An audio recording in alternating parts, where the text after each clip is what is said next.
संतोष देशमुख प्रकरणातील साक्षीदार फोडण्याची दाट शक्यता आहे। त्यामुळे तात्काळ चार्ज फ्रेम करा असा खळबळ उडवून देणारा युक्तिवाद सरकारी वकील उज्ज्वल निकम यांनी कोर्टात केलाय। पण आम्हाला डिजिटल पुरावे मिळालेले नाहीत, पेनड्राईव्ह मिळाला नाही, त्यामुळे चार्ज फ्रेम करू नये अशी विनंती आरोपींच्या वकिलांनी केली। धक्कादायक गोष्ट म्हणजे 8 ते 10 दिवसांचा वेळ वाढवून मिळण्यासाठी तब्बल 16 वेळा आरोपीच्या वकिलांनी कोर्टाकडे ही विनंती केली।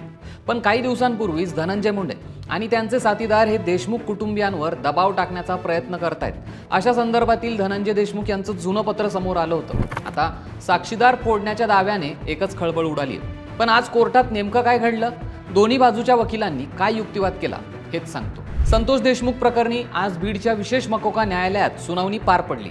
आजच्या सुनावणीसाठी सरकारी वकील उज्ज्वल निकम हे व्हिडिओ कॉन्फरन्सिंगद्वारे उपस्थित होते, तर आरोपींचे वकील हे प्रत्यक्ष कोर्टात हजर होते। दोघांमध्येही चार्ज फ्रेम करण्याच्या प्रकरणावरनं युक्तिवाद झाला।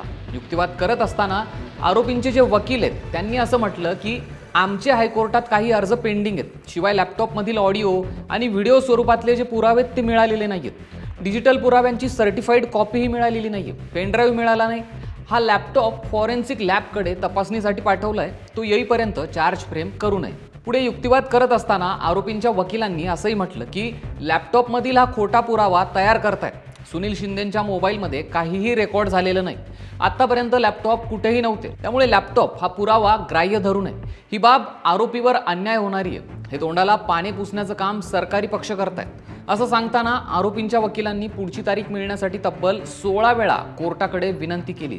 तर इकडे दुसऱ्या बाजूला सरकारी वकील उज्ज्वल निकम यांनी असा युक्तिवाद केला की हे लोक कोर्टाच्या आणि जनतेच्या डोळ्यात धूळफेक करतायत, यांच्याकडनं साक्षीदार फोडण्याचा प्रयत्न केला जातोय, त्यामुळेच तात्काळ चार्ज फ्रेम करावा। लॅपटॉपमधील पुराव्यांचा किंवा कॉपीचा चार्ज फ्रेम करण्याशी काहीही संबंध येत नाही, लॅपटॉप फॉरेन्सिककडे, आम्ही ते आता दाखल करू शकत नाही, ज्यावेळी मिळेल त्यावेळी तात्काळ सबमिट करू, त्यामुळे चार्ज फ्रेम करावा अशी विनंती निकम यांनी कोर्टाकडे केली।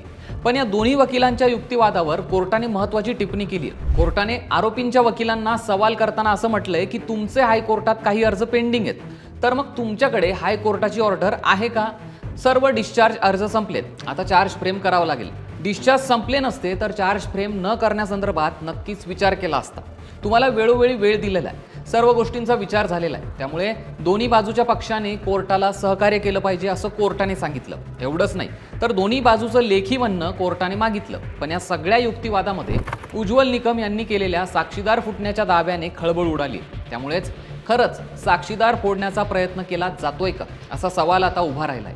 तुम्हाला काय वाटतंय, साक्षीदारांना फोडण्याचा कोण प्रयत्न करतंय हे आम्हाला कमेंट करून नक्की सांगा आणि सरकारनं आम्हाला सबस्क्राईब करायला विसरू नका।